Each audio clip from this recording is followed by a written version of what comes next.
Okay, on this week's episode of Bad Lighting and hopefully slightly better audio, I am once again in a hotel room, but I did bring a little mini microphone this time, so hopefully the audio sounds better. But I'm once again recording from my hotel room. I promise it feels like I travel a lot, but that's not really genuinely the case, only during conference season. But, anyways, I am staying at the Ritz-Carlton in Chicago for a conference where I am speaking on the first 100 days. And this is really relevant, right? For the last month inside of the Efficient Advisor podcast, we have been talking nonstop about client experience, the first 100 days, setting the tone. And there is no better example, and I refer to them often as the Ritz-Carlton themselves. So as I've been at the Ritz-Carlton, I've been taking in all of the little touches and little extra things that they do that make their client experience so wonderful. And I want to share just kind of three standout things that you can do inside of your own advisory practice. So things that the Ritz does that you can replicate. The first is you've probably heard of one of the most famous Ritz-Carlton practices called the $2,000 rule. So when the Ritz was a fledgling luxury brand back in the 80s, they brought in a CEO who totally changed the landscape from the customer experience. His philosophy was that if we change our client experience from the bottom up, that we will change loyalty, longevity of the client relationship, the wallet share that we get, the number of stays. And he started what they call the $2,000 rule. And the $2,000 rule empowers any employee, whether they're in maintenance, housekeeping, receptionist, to be able to spend $2,000, up to $2,000, without requiring manager approval to improve a problem, to solve a problem, to create a memorable experience for a client, or to do something to go above and beyond to satisfy the customer. And there's lots of examples and stories of how the Ritz has gone way above and beyond, right? The bride celebrating her honeymoon that lost her ring in the sand, where the Ritz-Carlton employees went out and bought metal detectors and scoped the land, went through the beach for hours and hours, and eventually found the ring, to the guy that left his laptop in the room for a big presentation, and they flew the laptop personally to Hawaii to deliver it for his presentation. There's lots and lots of examples of this. Now, inside of your advisory practice, it doesn't have to be that over the top or fancy. But what it does is it keeps you, the advisor, the manager, if you will, from being the bottleneck. You're empowering your team to look for opportunities to surprise, to delight, to shock and awe, to fix an error or solve a problem. I have advisory teams that I work with that I challenge them to give their team a $200 budget and actually require them to spend $200 a month to do something above and beyond for the clients. Not only does it make your team feel good, right? Like it puts them on the hunt, the lookout, the like gets their antennas up of ways that they can surprise and delight.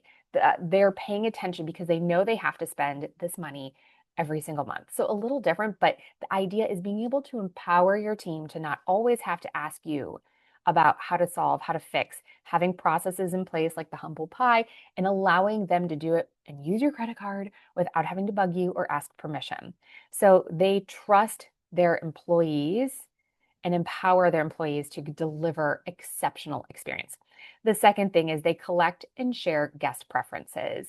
So you've heard me talk about having a client intel process that is available, the training on client intel process and the intel process that we used in my own advisory practice are available inside of the first 100 days course and our group coaching, of course. And I'm sure I'll do a podcast episode on that soon. But you need to have a way to capture personal preferences. So the Ritz-Carlton does this exceptionally well. In fact, when I checked in yesterday here at the Ritz-Carlton Chicago, they asked me about my nut allergy and told me that if I booked a reservation at any of the restaurants on property, that they would make sure that my nut allergy information transferred over to the chef, right? When I stayed at a Ritz-Carlton a few years ago on a girls' trip to celebrate my divorce, they sent up a bottle of champagne within a couple of hours of checking in to celebrate my newfound independence and freedom. It's just, we should be capturing our clients' hobbies, their travel preferences, who they hang out with, what they do, what charities they support, what they like, what their drink preferences are, And then the most important thing that the Ritz-Carlton does is not only just capture that information, but they actually use it. They capture it and they use it. And here's how they use it. The third thing I want to share with you is their daily lineup meetings. So the Ritz-Carlton gathers every morning for what they call their lineup. They review service standards. They share guest information and preferences and intel that they've captured so that their team knows how to properly use it. Oh, the other thing, I have a crazy last name. It's pronounced Greiwe. When I checked in, she said it properly. And I know that's because maybe 15 years ago when I stayed at a Ritz-Carlton, they asked me to pronounce it a couple of times. And she said she was going to document how to say it phonetically so they didn't mess it up. I mean, that was like almost 2 decades ago. But holding some sort of weekly touch base on client experience or including client experience as part of your operations meeting, your huddle. It doesn't have to be daily like the Ritz-Carlton does, but including client experience as a line item on the agenda for your team at meeting. Um, Giving preference or giving space to making sure that we're talking about our service standard, that we are looking for ways to surprise and delight our clients, that we are thinking ahead of a client meeting that's coming up next week of how can we get that Starbucks drink that we know that they like delivered, or what can we use from their client intel sheet to make them feel super duper special when they walk in, right? Maybe they're coming in and their favorite NBA team is currently playing, so we're going to have that on the TV while they're in the waiting room. So something we can do to make our clients feel really special. The Ritz-Carlton does not leave client experience to chance, right? They rehearse excellence every single day. And we need to weave that into our team meetings as well. So what's nice about these three examples is they are the pillars of client experience. It's empowering your people, empowering your team to deliver an exceptional experience. It is capturing personal preferences of our clients and then actually using them.